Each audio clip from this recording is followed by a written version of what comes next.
Olá, meus queridos amados irmãos em Cristo, a paz do Senhor, irmãs, pessoas amigas. Este é o seu canal A Luz da Bíblia e nós estamos fazendo aqui mais um vídeo para levar a palavra do Senhor, esclarecimentos sobre a Bíblia Sagrada. Como o título do canal é A Luz da Bíblia, nós trazemos mensagens extraídas das Sagradas Escrituras. E eu peço a você que se inscreva nesse canal, tá? Ative o sininho, compartilhe este vídeo para que muitas pessoas sejam alcançadas pela palavra do Senhor, tá certo? Você pode ser um canal de bênção na vida de outras pessoas que, até mesmo por falta da leitura da Bíblia, da palavra do Senhor, eles não chegam a um conhecimento pleno. Então você, através desse vídeo, pode fazer com que essas pessoas sejam alcançadas, tá certo? Eu conto com você. Já deixa aí o seu like, dê o seu like aí no vídeo ao final desse vídeo e compartilha, tá certo? Se inscreva no canal, ative o sininho para que você receba notificações de vídeos anteriores e até de vídeos próximos que iremos fazer, tá bom? Amados, nesse momento eu quero falar com vocês sobre encher-se do Espírito. O que é ser cheio do Espírito? O apóstolo Paulo fala na Epístola aos Efésios, no capítulo 5, versículo 18: e não vos embriagueis com vinho em que há libertinagem, mas enchei-vos do Espírito. E o que é ser cheio do Espírito? Eu tenho visto assim muitas pessoas, muitos crentes no nosso meio evangélico, até mesmo na igreja em que eu congrego, as pessoas, mas isso já de muito tempo. É por isso que o Senhor diz: o meu povo é destruído porque lhe falta o conhecimento. Veja só, as pessoas vivem, muitos dizem assim, por exemplo, eu sou pentecostal. As pessoas acham que ser cheio do Espírito é ser um crente, como eles dizem, pentecostal. Mas eles não sabem, a maioria nem sabe o que significa pentecostal. O que é ser pentecostal? O que é o Pentecoste? Eu sou pentecostal. E pensa que pentecostal é aquele reteté e roda para lá, roda para cá, e de repente parece que o mal súbito toma conta e desmaia, cai lá. Quando é as irmãs, né, uma dá um negócio e cai, e a outra já vem e coloca um pano ali, né, para não aparecer sua peça íntima, suas partes íntimas, já cobre com pano, é lógico. E os irmãos, às vezes, sempre que o irmão é mais duro para cair, né, sempre são as irmãs mais que caem. Aí ela diz: tá vendo? A igreja hoje estava cheio do Pentecoste. Será? O que é mesmo o Pentecoste? Pelo que se sabe das Escrituras, o Pentecoste era uma festa dos judeus 50 dias após a Páscoa. Não vou entrar muito nesses detalhes, senão o vídeo vai ficar longo. A Páscoa nós sabemos que era a comemoração da saída do Egito, a passagem do anjo da morte sobre as casas onde matou os primogênitos. Então Páscoa significa passar sobre, mas não vou falar disso, vou falar do Pentecoste aqui um pouquinho, rapidamente. E o Pentecoste era 50 dias após a Páscoa, comemorava-se o Pentecoste, né? O Pentecoste significa o 50º dia, ou seja, 50 dias após a Páscoa, comemorava-se a festa da colheita, em que eles traziam os frutos, até mesmo ainda verdes, traziam para o Senhor as primícias, as primeiras colheitas, certo? Das suas plantações. Então eles faziam uma festa de 7 dias, então era a festa do Pentecoste. Naquele dia, exatamente 50 dias após a Páscoa, vinha a festa do Pentecoste. E era uma festa solene, festa de muita alegria que eles faziam ali, os judeus.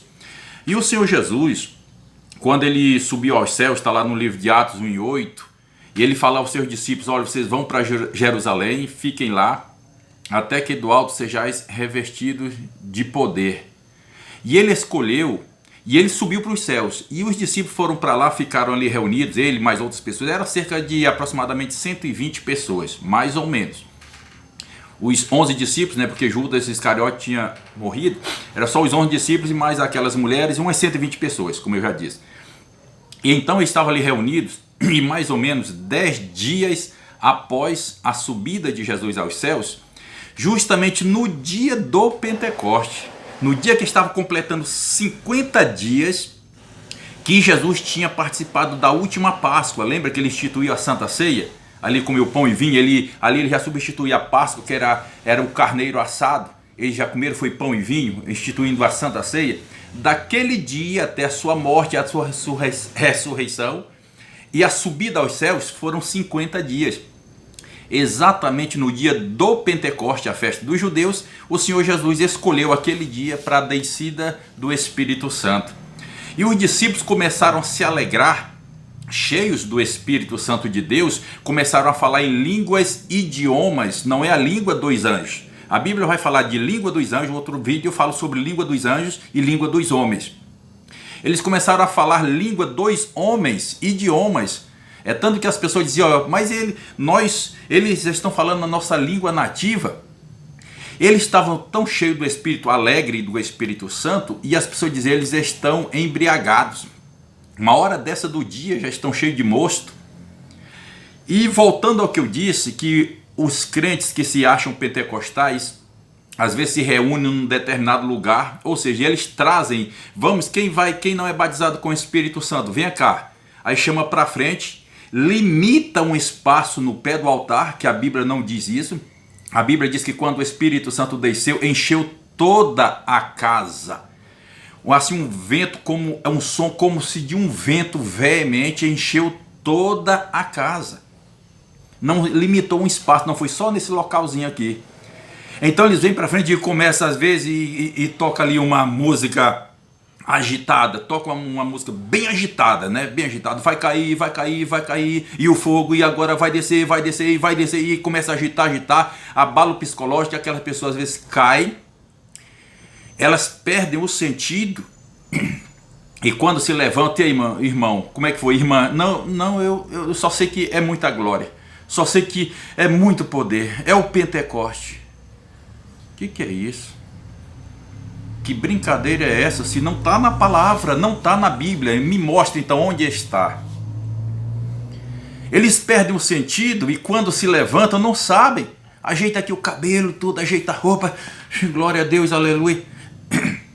Quando recebe o batismo com o Espírito Santo, é claro que fica eufórico, fica alegre, uma alegria sobrenatural, eu sei que sim. Mas ao ponto de perder o sentido e não saber o que se passou, na descida do Espírito Santo, no dia do Pentecostes, que os discípulos receberam o Espírito Santo em si, foram revestidos de poder, porque batismo com o Espírito Santo é revestimento de poder. Todo crente, quando ele aceita Jesus, entrega a sua vida a Jesus, ele é batizado no Espírito Santo. É o selo que ele recebe de Deus pelo seu Santo Espírito. Batismo com o Espírito Santo é outra coisa. Aconteceu no dia do Pentecostes ali com aqueles discípulos, só que Pedro, os discípulos não caíram desacordados. Eles não ficaram fora de si. Eles ficaram cônscios. Veja bem, escute. Eles ficaram cônscios, consciente. Ao ponto de que as pessoas diziam assim, eles estão bêbados. Aí Pedro toma a palavra e diz, irmãos, nós não estamos bêbados. Esse povo não está bêbado. Então ele ouviu lucidamente, ouviu o que as pessoas diziam, ele estava cheio de alegria, claro, ele não estava quieto ali, calado, não, estava cheio de alegria, eufórico, mas cônscio do que estava ouvindo e disse, esse povo não está embriagado. E foi discorrer a passagem bíblica do profeta Joel. Então o Pentecoste é cair desacordado, é reteté, pular para cá, rodar o braço para trás e tudo isso torcer ali como se... Coisas que a gente vê em outras manifestações religiosas, viu? Tomem cuidado quando falar do Espírito Santo de coisas sobrenaturais e falar que é o Espírito Santo de Deus, que é Pentecoste. Pentecoste não é barulho. Ser cheio do Espírito, Pentecoste, como eu já disse, era a festa dos judeus, o Pentecoste, o 50º dia após a Páscoa. Simplesmente os discípulos foram revestidos de poder no dia do Pentecoste. Quando um crente é revestido de poder nos dias atuais, isso não tem nada a ver com Pentecoste. Simplesmente é cheio do Espírito. Não tem nada a ver. Se é 50 dias, se é 20 dias, se é 10 dias, se é o primeiro dia, se é no momento que ele aceita Jesus como Salvador, mas não tem nada a ver com Pentecoste. Portanto, eu afirmo, você não sabe nem o que é Pentecoste. Nós brasileiros não comemoramos Pentecoste. Isso é dos judeus. O que tem hoje é ser cheio do Espírito. E o que é ser cheio do Espírito? Este é o tema principal desta mensagem. O que é ser cheio do Espírito? Como eu já disse, o apóstolo Paulo fala aos Efésios 5,18: não vos embriagueis com vinho, em que há libertinagem, ou que há contenda, mas enchei-vos do Espírito. E tem muitas pessoas que até falam em línguas estranhas, e às vezes é estranha mesmo, né? Às vezes não é a língua dos anjos, e dizem que são cheios do Espírito. Lá em Efésios, ainda em Efésios capítulo 6, versículo 3, os apóstolos, eles se comunicam, se combinam para constituir diáconos a serviço, né, para ajudar ali. As viúvas, os gregos estavam questionando porque as viúvas deles estavam sendo esquecidas na hora da distribuição dos alimentos.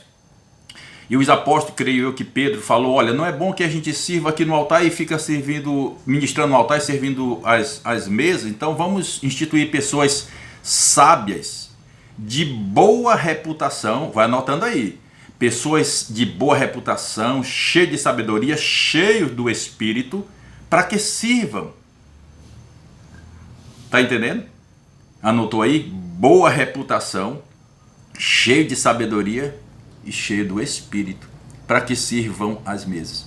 E hoje o que a gente vê, muitas pessoas, presbíteros, evangelistas, pastores, será que esses são cheios do Espírito mesmo?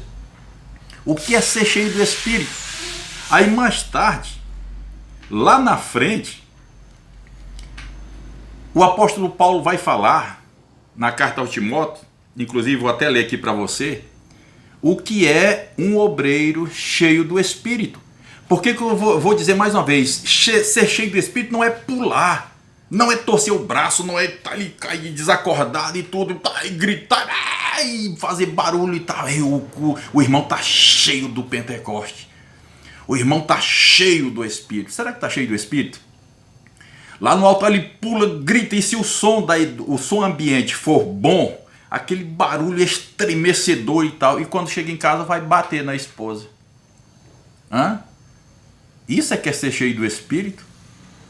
Ele prega, pula, berra, grita, fala em línguas, e quando chega em casa vai espancar os filhos.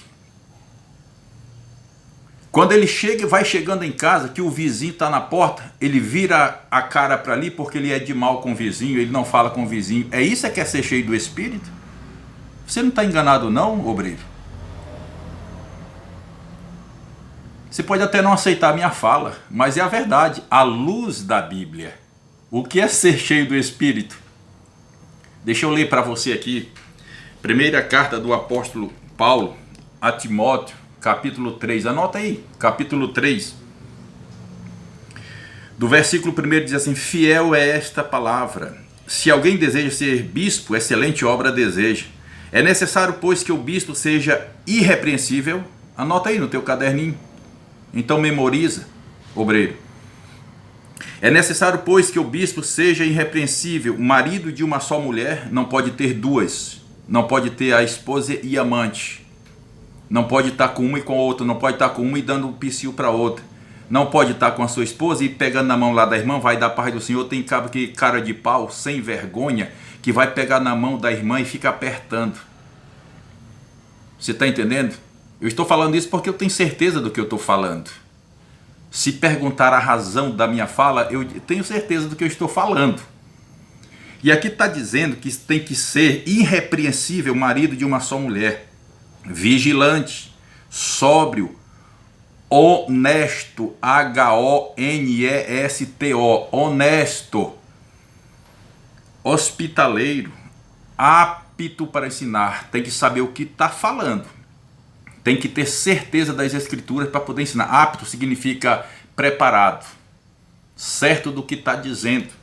Vamos lá, vamos mais para frente. Não dado ao vinho, não espancador. Tá vendo, irmão? Eu conheci um moço quando eu era menino, foi meu dirigente. Eu tinha faixa de uns 11, 12 anos, era dirigente da congregação. Eu não vi, mas algumas irmãs, inclusive minha mãe viu, parece que minha mãe viu. Se não viu, eu peço desculpa, mas algumas irmãs viram. Às vezes chegava, ela estava de joelho, a irmã esposa do dirigente, que ele colocava ela de castigo, colocava de joelho. E ele se achava cheio do Espírito. É engraçado, né? Não espancador, mas amável, inimigo de contendas, não ganancioso. Não ganancioso. Não são todos, claro, tem pastores de Deus. Claro que sim, se não tivesse, estava todo perdido. Se não tivesse pastor do bem, Jesus já tinha vindo buscar a igreja. Mas a maioria deles são gananciosos. Se o teu dízimo é alto, você é abraçado, é bem-vindo. Se o teu dízimo é pouco ou não tem dízimo, não tem oferta, você não é visto, certo? Você não é bem visto. Estou falando e estou certo, seguro do que eu estou falando, certo? Mas tem o pastor verdadeiro, aquele que abraça tanto o que tem quanto o que não tem. Tem todos sem acepção de pessoas. Mas aqui eu estou falando segundo a Bíblia. Olha só, que governe bem a sua própria casa, tendo seus filhos sob disciplina com todo respeito. Tem obreiro que ele fala, menino, vem cá, isso eu não vou. E aí vai embora, quer dizer, ele não sabe criar os filhos sob disciplina. Vamos para frente. Pois se alguém não sabe governar a sua própria casa, como cuidará da igreja de Deus? Tá vendo, obreiro, você que é dirigente de congregação, que você não governa a tua casa. Você tá lá dirigindo a congregação, mas tu não é lícito dirigir a congregação. Tu não tens essa autoridade. Tu estás lá porque tal, alguém te colocou, mas você não tem essa autoridade, segundo a Bíblia. À luz da Bíblia. Vamos para frente. Não pode ser recém-convertido, para que não se ensoberbeça e caia na mesma condenação do diabo. Também é necessário que tenha boa reputação perante os de fora. Perante os de fora. Conheci alguns, lá em Xinguara, sul do Pará. Pastor, que alguém dizia para esse ali, eu não vou citar nome, porque né, pode ser que tem alguma coisa contra mim, né? Quem sabe alguém pode querer me processar por isso. Não vou dar nome, mas tem um ditado que para quem sabe ler um pingo é letra. Se eu falei o nome da cidade, alguém que vai ouvir, ver este vídeo sabe. Que alguém diz, não vende para aquele pastor fulano de tal ali não, que ele não paga. Não vende, é trapaceiro. Para colocar um na justiça, era rapidinho. Conheci pessoas que ele colocou na justiça, sendo que ele era devedor. Então olha só aqui. Tenha boa reputação perante os de fora, para que não caia em descrédito e na armadilha do diabo. Da mesma forma, os diáconos sejam respeitáveis, sinceros, não dados a muito vinho, não cobiçosos de sorte da ganância, conservando o ministério da fé com a consciência pura. Também estes sejam primeiro provados, depois sirvam, se forem irrepreensíveis. Tem cada diácono, pessoa que é consagrada ao diaconato, que se tu fala alguma coisa assim, que não pensada, ele já te mete a mão. No mínimo ele já briga contigo. Essa pessoa não foi preparada para o diaconato. Mas, talvez por um toma lá da cá, o camarada é consagrado, não é isso? Conservando o ministério da fé com a consciência pura. Também estes sejam primeiro provados e depois sirvam, se forem irrepreensíveis. Quer dizer, se não achar nada que venha a trazê-los à repreensão. Aí sim, aí consagra. Da mesma forma, as mulheres sejam respeitáveis, não caluniadoras, sóbrias e fiéis em tudo. Isso aqui é ser cheio do Espírito, o obreiro. E a esposa também tem que ser cheia do Espírito, senão não adianta. Pode até pular num reteté, mas se não for cheia do Espírito verdadeiro, não adianta. E a gente sabe verdadeiramente, e eu sei, e até na nossa igreja tem, de esposa que manda no esposo, que manda no obreiro. Tá falando demais, Beto? Mas é a verdade, o que eu posso fazer? Isso é crítica? Não é crítica, serve até de um alerta para você. serve de alerta, não é crítica. Não é crítica. Então, lá no livro de Tito, no capítulo 2, versículo 5, ele está falando ao irmão Tito, o apóstolo Paulo falando ao irmão Tito, que olha, orienta lá na igreja, que as irmãs, as mais velhas, ensinem as mais novas a serem sensatas, honestas, boas donas de casa, bondosas, submissas a seus maridos. Para quê, irmão Tito, ou irmão Paulo? Para que a palavra de Deus não seja blasfemada. Lê lá em Tito 2, lê do versículo 1 até o versículo 5, para que depois lê mais para frente, vai falar também sobre os filhos, sobre a família, para que a palavra de Deus não seja difamada. Então, irmãos, ser cheio do Espírito não é pular lá no altar, depois chegar em casa e esfregar a esposa na parede, pegar na orelha dela, falar palavra de grosseria com ela, espancar os filhos. Ser cheio do Espírito, irmã, não é sair do círculo de oração depois de dizer que falou em mistério e pulou, rodopiou e chega em casa e não fala com a vizinha. É intrigado com a cunhada, fala mal da sogra. Você está entendendo?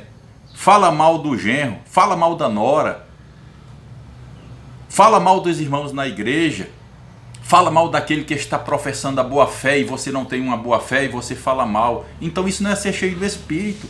Ser cheio do Espírito é ter uma vida de comunhão com Deus. Ser cheio do Espírito é ter uma vida ilibada na presença do Senhor e das pessoas. Ser cheio do Espírito é o que Jesus falou, ser luz do mundo e sal da terra. Ser cheio do Espírito é expor a tua vida para que as pessoas leiam, porque a nossa vida é um livro aberto e as pessoas estão lendo. E as pessoas estão dizendo, ser crente igual essa irmã bem aí, eu prefiro ficar do jeito que eu estou. E aí? E essa pessoa não vai para os céus e a culpa é tua, porque você não é cheio do Espírito. Você pensa que é. Você pensa que é cheio do Espírito, mas não é, irmão. Você, irmão, principalmente você que é obreiro, pensa que é cheio do Espírito porque você pula, você grita, você berra, você pensa que isso é ser cheio do Espírito? Ser cheio do Espírito é ter sobriedade. Ser cheio do Espírito é ter mansidão. Ser cheio do Espírito, mesmo que você, tipo assim, é você combater mesmo com veemência. Às vezes as minhas palavras são duras.